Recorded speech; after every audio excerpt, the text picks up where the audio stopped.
Data structure की zoom class के अंदर नॉन लीनियर डाटा स्ट्रक्चर का हम कंसेप्ट पढ़ रहे हैं, जिसमें हमने पहले ट्री पढ़ा था और आज हम डिस्कस करेंगे इसमें ग्राफ के बारे में। What is a graph? तो सबसे पहले ए graph can be defined age group of vertices. Graph क्या है? वर्टिसेस का ग्रुप है एंड एजेस का एक ग्रुप है that are used to connect these vertices. और ये हम किस लिए यूज करते हैं? वर्टिसेस को आपस में कंबाइन करने के लिए। ठीक है। A graph can be seen as acyclic tree where the vertices का एक दूसरा नाम और भी होता है जिसको हम नोड्स बोलते हैं। ठीक है। Maintain any complex relationship among them instead of having parent child relationship। तो ग्राफ को देखिए हम किस तरीके से यूज करेंगे। आपने यहां से ग्राफ की डेफिनेशन तैयार करनी है कि a graph G can be defined as an ordered set G V comma E where V of G represent the set of vertices। ये V किसको रिप्रेजेंट करेगा? वर्टिसेस के सेट को। और E of G जो हमने लिखा हुआ ये किसके सेट को रिप्रेजेंट करेगा? एजेस को। ठीक है। अब देखिए कोई बात नहीं, भी समझ में आ जाएगा आपको। एक graph G V comma E, V यानी वर्टिसेस का सेट है, E का मतलब एजेस का सेट है। अब हमारे पास 5 वर्टिसेस हैं A B C D E, जैसे आप डायग्राम में देख रहे हो A B C D E। ठीक है। 5 वर्टिसेस है हमारे पास एंड 6 एजेस, और 6 हमारे पास क्या है? एजेस हैं।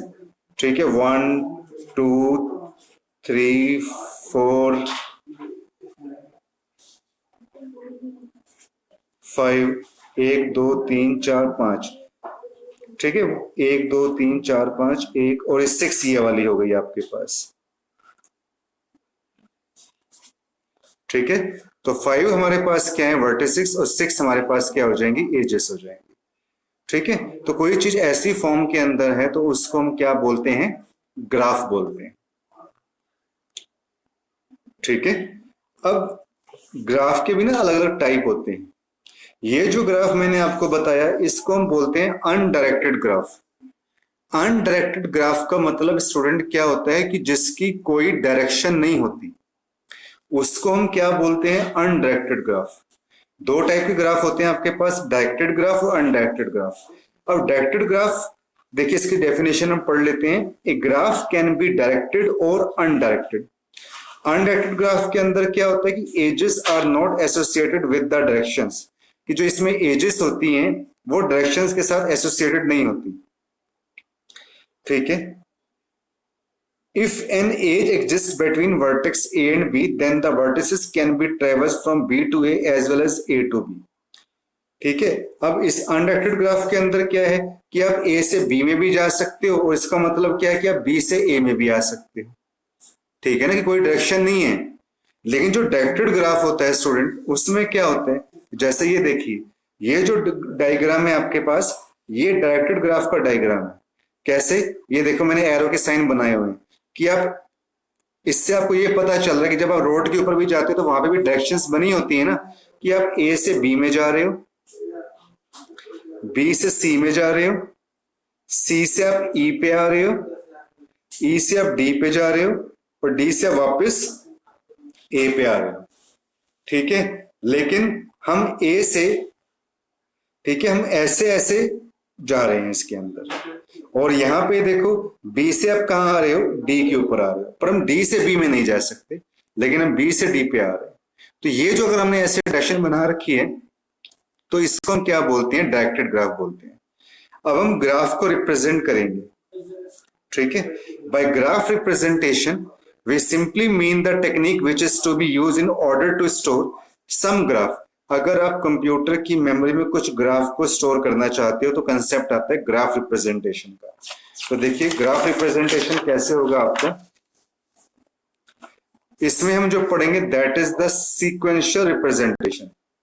अब सीक्वेंशियल रिप्रेजेंटेशन का मतलब क्या होता है? देखिए मैं आपको ये एग्जाम्पल के थ्रू बताऊंगा। ये जो सीक्वेंशियल रिप्रेजेंटेशन है ना, ये अनडायरेक्टेड ग्राफ की representation.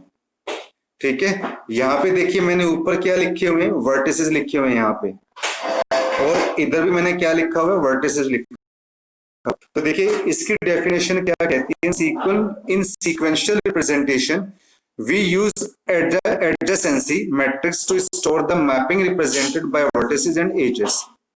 In this type of matrix, the rows and columns are represented by the graph vertices. कि जो हमने रो और कॉलम को हमने क्या कर रखा है, ग्राफ वर्टिसेस से हमने इसको रिप्रेजेंट किया हुआ है। ठीक है, वो क्या कहते हैं कि the adjacency matrix representation of an undirected graph G will be 1, कि वैल्यू 1 हो जाए if there exist an edge between, अगर उनके बीच में कोई कनेक्शन बनता है।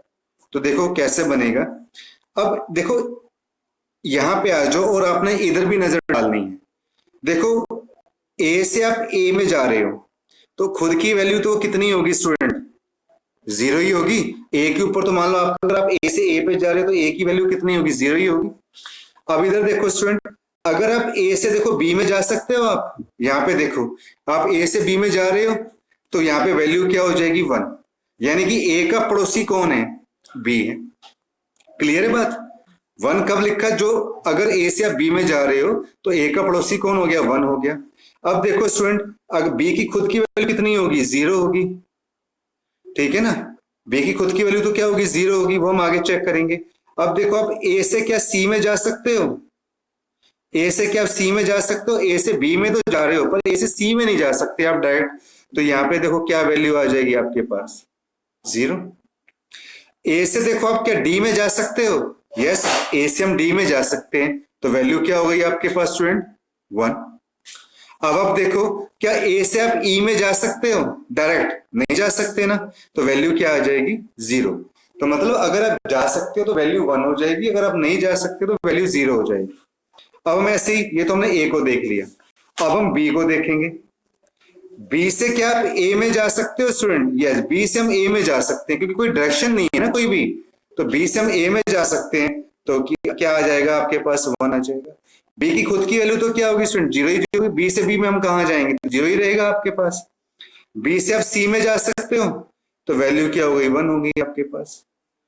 ठीक है, बी से आप डी में जा सकते हो तो वैल्यू क्या हो जाएगी, 1 हो जाएगी आपके पास। बी से आप देखो ई में नहीं जा सकते तो वैल्यू क्या हो जाएगी आपके पास, 0 हो जाएगी। फिर देखो सी पे आप आ जाओ, सी से आप ए में जा सकते हो, आप यहाँ पे नहीं जा सकते तो वैल्यू 0 आ जाएगी। सी की वैल्यू आप देखो यहाँ पे, सी से आप क्या कह सकते हो कि सी से आप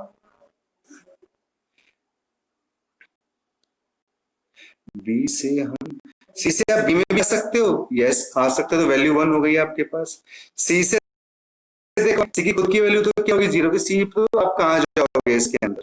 सी से आप देखो डी में जा सकते हो, नो, वैल्यू 0 हो गई। ऐसे ही सी से आप ई में जा सकते हो, वैल्यू 1 हो जाएगी। समझ में आ गई, ये 2 के आपको ट्राई करके देखना, नहीं समझ में आएंगे तो मुझे इसमें कमेंट करके बताना। समझ में आ रहा है तो मुझे जरा मैसेज कर दो, यहाँ से ये चीज समझ में आ गई, सीक्वेंस। ठीक है, ये तो जो मैंने बताया अनडायरेक्टेड ग्राफ का बताया मैंने। अगर ऐसे हम बात करें डायरेक्टेड ग्राफ की तो उसमें डेफिनेशन आप खुद पढ़ लेना, मैं आपको इसके अंदर डायग्राम के थ्रू समझा रहा हूं। भाई समझ में आ गया तो मुझे मैसेज कर देना स्टूडेंट, ओके जी, ओके। अब ये देखो ये डायरेक्टेड ग्राफ है स्टूडेंट। अब यहाँ पे देखो ए की खुद की वैल्यू तो क्या होगी, 0 की। ए से ए में कहा जाएंगे, सो अपने घर में ही आप बैठे हो स्टूडेंट, अपने घर में कहा, अपने घर में ही रहोगे ना आप। ठीक है, अगर आप ए से बी में जा रहे हो तो वैल्यू क्या हो जाएगी, 1। ए से सी में नहीं जा सकते, वैल्यू क्या हो जाएगी, 0। तो ये भी आप खुद ट्राई करके देख लेना स्टूडेंट। ठीक है, अब यहाँ पे जरा चेक करेंगे, क्या आप बी से ए में जा सकते हो स्टूडेंट। ऊपर वाले में तो जा सकते थे क्योंकि ये अनडायरेक्टेड था, पर यहाँ पे डायरेक्शन साफ क्लियर बनी हुई है कि हम ए से बी में तो जा सकते हैं पर बी से ए में नहीं जा सकते, तो नहीं जा सकते। तो यहाँ पे ये वैल्यू क्या हो जाएगी आपके पास, 0 हो जाएगी। तो ऊपर जो मैंने अभी आपको बताया, यहाँ पे ये अनडायरेक्टेड ग्राफ का मैंने आपको बताया था, ये जो मैंने आपको बताया ये मैंने आपको डायरेक्टेड ग्राफ के बारे में बताया। ठीक है, इसी तरीके से स्टूडेंट आपके पास एक और कंसेप्ट आता है इसके अंदर, वेटेड डायरेक्टेड ग्राफ। ठीक है, वेटेड डायरेक्टेड ग्राफ का मतलब नेहा इसमें क्या होता है कि हमने जैसे डायरेक्शंस दे रखी है ना, ए से बी, बी से सी, ठीक है, तो इसमें देखो हमने वेट भी दे रखा है, कुछ भी नंबर देना, मतलब ऐसा कोई नहीं कि आपने 4 ही देना है या आपने 2 ही देना है, हम कुछ भी नंबर दे रहे हैं तो इसको हम क्या बोलते हैं, जो भी आप दे रहे हो उसको हम बोलेंगे वेटेड।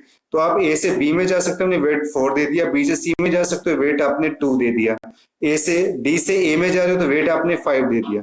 तो इसके अकॉर्डिंग अब ए से बी में जा रहे हो तो कितना वेट है 4, ए से सी में तो हम जा नहीं सकते, बी से हम सी में जा रहे हैं तो वेट कितना हो जाएगा आपके पास 2 हो जाएगा।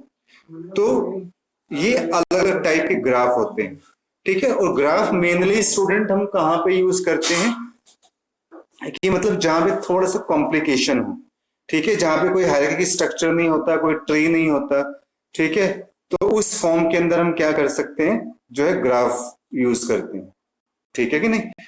तो डाटा स्ट्रक्चर का भी जो आपके पास जो अभी तक टॉपिक्स थे इसमें, वो मैंने आपको इसके अंदर खत्म करवा दिए, ठीक है।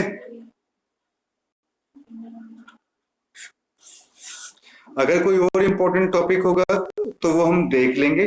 बाकी डाटा स्ट्रक्चर के अंदर यही stack, queues, link list, array, ये सारे टॉपिक आपके पास आते हैं, ठीक है स्टूडेंट्स। तो मतलब यही आपसे मैं कहना चाहता हूँ कि रिक्वेस्ट है कि जितना भी काम मैंने आपको करवाया है वो सारा का सारा अच्छी तरीके से आप तैयार करो। Thank you students.